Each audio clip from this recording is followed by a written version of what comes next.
Ma principale raison qui m'a décidé à faire du métail, c'est l'économie alimentaire par rapport à un maïs en silage qui est plus coûteux. Et puis sur l'exploitation, j'ai des terres quand même assez séchantes dans l'ensemble.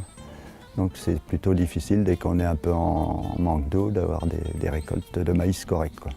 Mon semis de métail, j'ai fait avec 70 kg de triticale, 29 kg d'avoine, 40 de pois foragers, 8 de vesses et 78 kg de févrole planté avant, juste semé avant, quoi. C'est récolté en ensilage, oui, c'est fauché, préfané. Et après, bon, suivant la météo, il est récolté 2 ou 3 jours après. Je recherche d'abord du volume. J'attends que les pois soient en fleurs, les pois foragers soient en fleurs.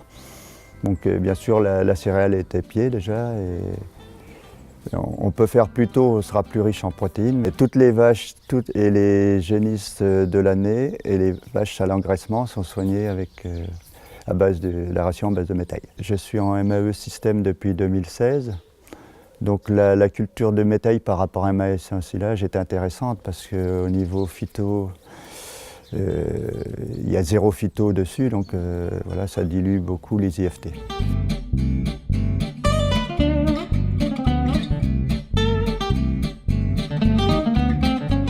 Donc dans la ration, on avait une proportion de métail assez importante, puisqu'on était à peu près à 52%.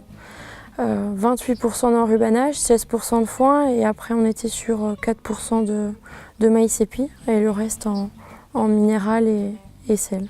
Donc ces 52% de métail, on constate que c'est quand même une grosse proportion dans la ration et on rajoute pas de correcteur azoté, on rajoute peu d'énergie, donc ça couvre bien au niveau des besoins alimentaires.